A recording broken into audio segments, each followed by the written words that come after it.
Salut à toi, aujourd'hui j'aimerais te parler des décisions qui nous prennent la tête parce que ça ajoute de la pollution mentale, tu sais moins bien réfléchir, tu es moins bien productif, tu es moins dans le présent, dans le moment présent et pourtant tous les jours on a des décisions à prendre. Par exemple, il y a un tel qui m'a envoyé un message sur un réseau professionnel, sur un réseau social comme Instagram, comme peut-être Facebook, Meta, TikTok et autres, ou bien que ça soit sur LinkedIn, et tu te dis, ah oui, en effet, peut-être ça serait bien que je réponde à cette personne-là. C'est une personne que j'ai rencontrée à un séminaire, c'est une personne que j'ai rencontrée à une soirée entre amis avec des potes vendredi soir, et cette personne-là était très gentille et m'a simplement contacté pour dire qu'elle a apprécié notre chat ensemble. Mais est-ce que je lui réponds après, ou bien j'ai rencontré quelqu'un à la file d'attente en attendant mon avion au quai de mon avion, à la porte d'embarquement.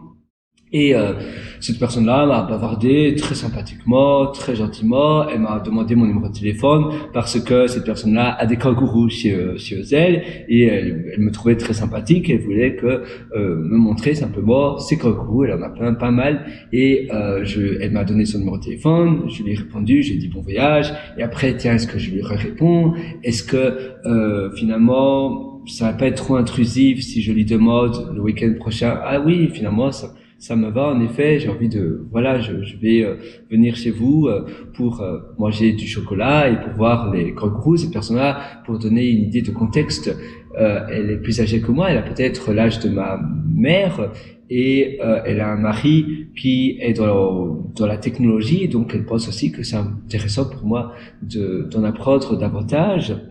Mais finalement, tu vois, c'est plein de choses ici, sont des exemples que je te donnais, mais c'est plein de choses qui prennent de l'espace mental. Et puis tu vois un message, tu te dis, mais soit tu réponds maintenant, soit demain, mais après-demain, ça sera peut-être trop tard. Dans 2 semaines, répondre à ce message-là, ça fera un peu plus bizarre. C'est maintenant que je dois répondre. Est-ce que j'envoie simplement un message bref, concis et court, ou bien rien du tout?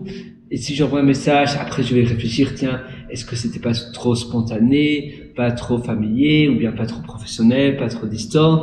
Il y a toujours des manières, des interrogations. D'ailleurs, quand tu es moins sûr de toi, souvent, ça arrive, je le constate, par certaines personnes, tu doutes plus de ta personne. Tu doutes plus, tiens, est-ce que je devrais réagir de cette manière-là ou de cette manière-là? Est-ce que je dois mettre 3 points d'exclamation ou bien 0 point d'exclamation? Si tu es beaucoup plus sûr de toi, non, tu es comme ça, point barre, tu réponds de cette manière-là, hey mate, what's up? Mais c'est parce que c'est ta personne, tu es sûr de toi, tu vas même pas te questionner. Mais si tu doutes un peu, tu es un peu du style caméléon, tu dis, cette personne-là, qu'est-ce qu'elle aimerait plus que je sois, quel type de message elle attend de moi, et tu vois, c'est plus difficile. Et à nouveau, ça ajoute énormément de charge mentale, tu rumines un petit peu, ça ajoute vraiment de la pollution, pas vraiment de la pollution négative, parce que ici c'est plus pour répondre, mais ça va te distraire, ça va te perturber dans ta productivité, dans ce que tu dois réaliser aujourd'hui, dans chaque jour. Et c'est la même chose, ça j'ai réussi à l'éradiquer il y a très longtemps, mais pour l'habillement, il y a certaines personnes, surtout pour les filles, qui vont penser, ah tiens aujourd'hui, quel temps il fait?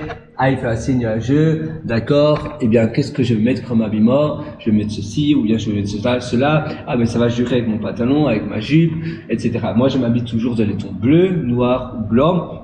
J'ai toujours une chemise, parfois j'ai un t-shirt qui fait un peu froid, toujours une chemise, un pantalon foncé, plus ou moins les mêmes chaussures, tu vois, des chaussures comme cela, si tu les vois, c'est des chaussures d'ailleurs australiennes, d'ailleurs mon pantalon aussi, de Melbourne, ça s'appelle Black, B-L-A-Q, pour les connaisseurs, et les chaussures, d'ailleurs j'ai oublié le nom de la marque de chaussures, comment, si ça t'intéresse, ah oui, c'est Aquila, donc A-Q-U-I-L-A.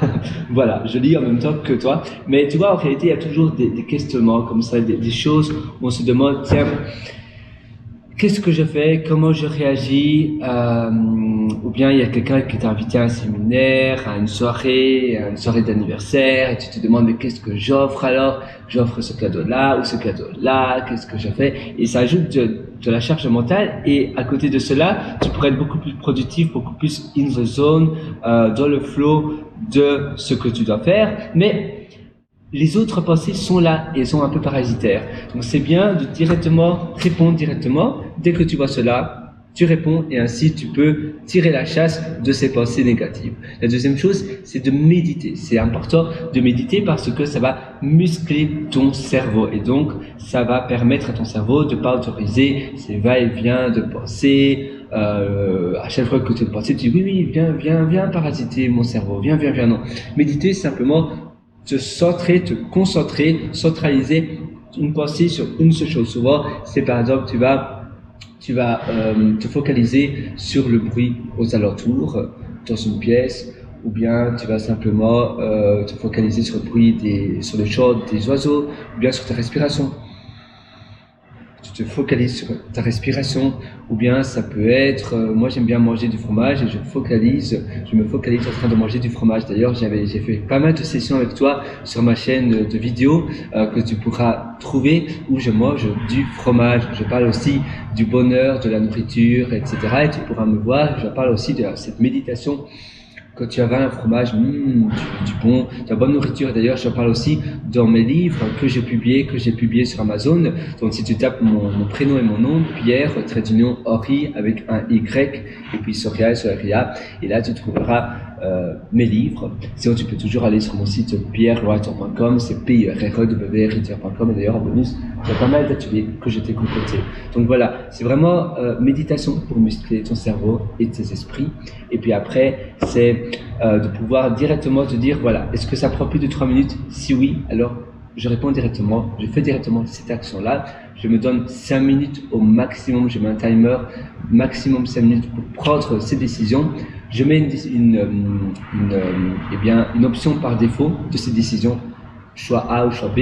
Par défaut, c'est B, je me donne 5 minutes. Si après 5 minutes, j'ai toujours pas trouvé, eh bien, ce sera l'option par défaut que je me suis donnée. Sinon, j'ai encore 5 minutes pour réfléchir. Tiens, je fais ça ou ça. Parfois, j'ai un email, j'écris l'email comme ça, je sais que c'est fait, mais je le schedule, donc je le planifie, je planifie l'envoi pour lundi prochain.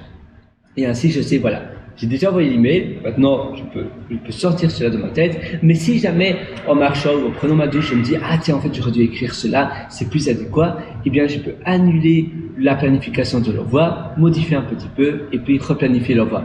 Avec Gmail, avec Mail dans ton application d'Apple, avec Outlook, avec Slack, tu sais planifier les envois des messages et c'est très pratique parce que comme ça tu envoies. Tu planifies, donc tu n'envoies pas directement, mais au moins c'est fait, tu envoies vite un message comme ça, tu le sors de ta tête. Mais par contre, si le soir, quand tu es en train de dîner par exemple, tu te dis, ah ben en fait, non, c'est pas exactement ce message-là, ou bien j'aurais dû aussi rajouter cette question-là que j'ai oublié, tu peux annuler la planification de l'envoi et la remettre pour le lendemain, pour la semaine prochaine, comme ça tu sais, voilà, c'est envoyé. Si j'ai pas d'autres idées, ça sera envoyé. S'il y a quelque chose qui me vient par la tête, je peux annuler la planification et replanifier cet envoi de mon email ou bien de mon message de la messagerie Slack et autres. Donc tu vois, tu as plein de choses pour directement, dès que tu as quelque chose, si la décision ou si le message, l'action prend moins de 5 minutes, je le fais maintenant, comme ça c'est fait, je peux planifier l'envoi au cas où. Et si ça prend plus de temps, je peux le mettre au frigo, je le mets simplement sur ma liste de tâches. J'utilise Things 3 pour cela, THINGS 3, tu peux utiliser rappel d'Apple ou bien Google Tasks. Et Google Keep, et c'est Keep avec un S ou sans S, je pense que c'est sans S, Google Keep, et ainsi tu écris ce que tu dois faire et le soir tu pourras le faire, tu pourras tout simplement enchaîner tout ce que tu as mis de ton application de prise de notes, tu pourras vite enchaîner toutes les choses, mais maintenant tu es productif, tu mets vite une note comme ça. Tu sors cela de ton esprit, tu peux même utiliser Memo. Maintenant, tu as des applications Memo où c'est un dictaphone, tu as cela sur l'Apple Watch, sur l'Android également, et puis après, tu as cela sur les smartphones, et donc tu peux simplement faire un mémo, dicter une note. Voilà, moi, j'ai tout le meilleur du fond du cœur. À très bientôt.